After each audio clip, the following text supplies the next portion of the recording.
आज़ाद news TV से। आज़ाद news TV में आपका स्वागत है। दोस्तों, आज मैं पहुंची हूँ बाबलदाना में, जहां पे बाबा राजपुरी का डेरा 600 साल पुराना है दोस्तों।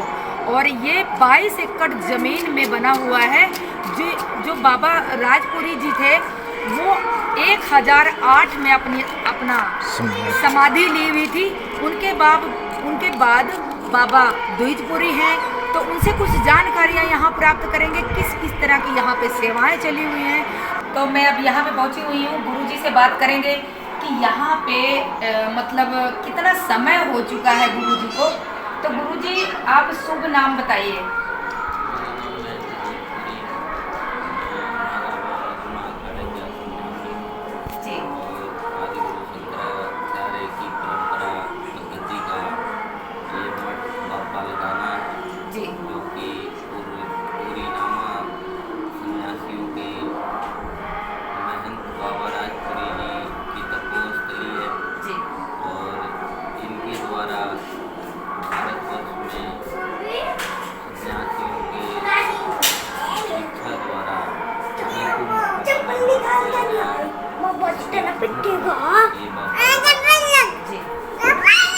तो गुरुजी, जैसे कि आप यहाँ पे कितना समय हो चुका है आपको यहाँ पे इस डेरा में सेवा देते हुए?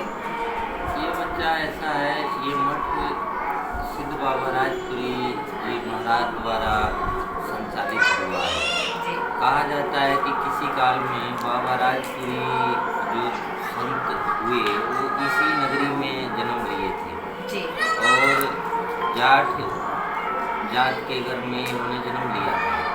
इन्होंने बचपन काल से ही इतना तप मार्ग पे चले हुए थे कि बाद में इन्होंने बाबा सरस्वतीपुरी जी से पूरी नामा संत बने और उसके बाद इन्होंने अघोर साधनाएँ की, जिससे माता हिंगलाज इनसे प्रसन्न हुई और माता हिंगलाज ने आशीर्वाद दिया कि हे संत, आपके यहाँ मैं हर अष्टमी वाली रात को आया करूँगी और अष्टमी से 81 तक जो भी भक्त यहाँ पे आके अपनी मान्यता रखेगा उसकी हम हर प्रकार से मनोकामनाओं को पूर्ण करेंगे और यहाँ जो भी संत बनेंगे उन संतों को आगे जीवन के लिए तप मार्ग के लिए मैं प्रेरित रखूँगी और आशीर्वाद स्वरूप ही यहाँ माता ने अपना कंगना बाबा राजपुरी जी को समर्पित किया। तो आज भी जो बाबा राजपुरी के संत होते हैं वो अपने दाहिने हाथ में माता का कंगना पहनते हैं, क्योंकि सन्यासियों में सखा सूत्र वर्जित है, लेकिन हमारे ही परिवार में ये कंगना बांधने का अधिकार है। अन्यथा हमारे परंपरा में हम लोग सखा सूत्र मुक्त होते हैं, क्योंकि हम लोग संन्यास परंपरा को मानने वाले सन्यासी हैं। अब इस मठ से बाबा राजपुरी के अनुयायियों में महान संतों की उत्पत्ति हुई, क्योंकि ये लगभग 600 वर्ष प्राचीन मठ है और आप लगभग 1416 ईस्वी के आसपास विक्रम संवत में बाबा साहब का समाधि स्थल हुआ। समाधि इनका बताते हैं ज्योति स्वरूप हुआ, क्योंकि इनका शरीर किसी को प्राप्त नहीं हुआ था, सिर्फ उनका चद्दर और सोटा और खड़ाऊं उनके शिष्य सिद्धपुरी जी को प्राप्त हुआ था और उन्होंने वायु मार्ग से उद्घोष किया था कि आज के बाद स्व शरीर मैं किसी विशेष व्यक्तियों को ही दिखा करूँगा, हर व्यक्तियों को नहीं दिखा करूँगा।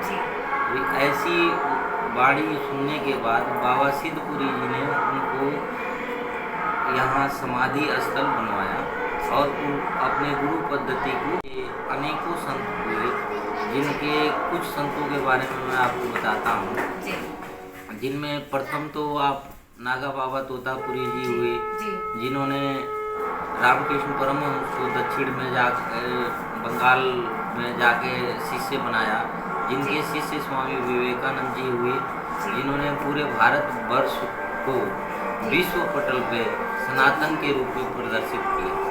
उनके बाद उनके शिष्य देवपुरी जी महाराज हुए, जिन्होंने किला रायपुर पंजाब स्थित, ये क्षेत्र वैसे पहले पंजाब में ही आता था, आज ये हरियाणा में है, लेकिन ये पहले पंजाब क्षेत्र में ही आता था जी। और पटियाला जिले के अंतर्गत आता था। जी। तो यहाँ पे देवपुरी जी महाराज संत हुए जिन्होंने सूर्य देवता को किला रायपुर में धरती पे उतारा है और आज भी वहाँ पे वो मठ संचालित होता है। जी। दूसरे संत हुए हमारे देवपुरी जी महाराज जिन्होंने श्री पंचदशनाम महानरवाणी अखाड़े का स्थापना किया, जो नागाओं का श्रेष्ठ अखाड़ों में गिनती है, जिसके लगभग 10 लाख सन्यासी पूरे भारतवर्ष में हैं। उसके बाद बाबा जी चिन्मयानंदपुरी जी हुए जिन्होंने नगली उत्तर प्रदेश में है सकौती के पास, वो उसकी स्थापना किया जहाँ विभिन्न प्रकार के लोग जाके अपने जीवन सफल बनाने के लिए संन्यास योग को प्राप्त करते हैं। इस मठ की विख्याति इतना है कि बच्चा बताते हैं कि बाबा राजपुरी द्वारा 365 मठ निर्मित किए गए और वो आज भी इस क्षेत्र में हरियाणा, पंजाब, हिमाचल, राजस्थान और यूपी क्षेत्रों में हैं। अब इसी परंपरा से जुड़ा हुआ मैं एक संत हूँ और इसी गुरु परंपरा से मैं दीक्षा लिया हूँ और मैं लगभग अपने 13 वर्ष की आयु में यहाँ संन्यास लिया था और अब तक मैं यहाँ सेवा कर रहा हूँ। यहाँ इन गुरुजी ने 13 साल की उम्र में यहाँ आ चुके थे और 13 साल की मतलब 13 साल की उम्र से यहाँ पे सेवा करने लग रहे हैं। तो सर गुरुजी मैं ये पूछना चाहूँगी कि आप के आने के बाद क्या क्या सेवाएं की हुई आपने? देखिए, जो हमारा मुख्य सेवा होता है, हम लोगों के गुरु का यही आदेश होता है कि हम लोग अपने जीवन को परमात्मा के नाम पे समर्पित करें। हमारा मुख्य उद्देश्य होता है शून्य को प्राप्त करना। संपत्ति और वैभव और मठों का निर्माण करना ये ब्रह्मचारी और अवधूतों का काम होता है। हम लोग विहंगम लोग हैं, हम लोग विरक्त लोग हैं, हम लोग अपने जीवन को समाज से परे ले जाने की कोशिश करते हैं।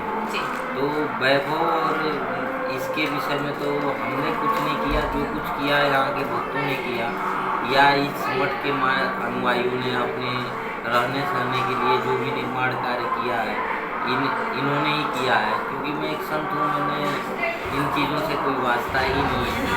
मतलब गुरुजी आपका कहने का मतलब है कि हमारे जो बाबा राजपुरी थे उनका रहम और कर्म है। जी जी, ये बाबा राजपुरी जी की तपोस्थली है और उनके द्वारा बनाए हुए संन्यास जो पूरी पद्धति पूरी नामा पद्धति से चलता है, जो संन्यास योग आदि गुरु शंकराचार्य महाराज की पद्धति को मानने वाले सन्यासी यहाँ रहते हैं।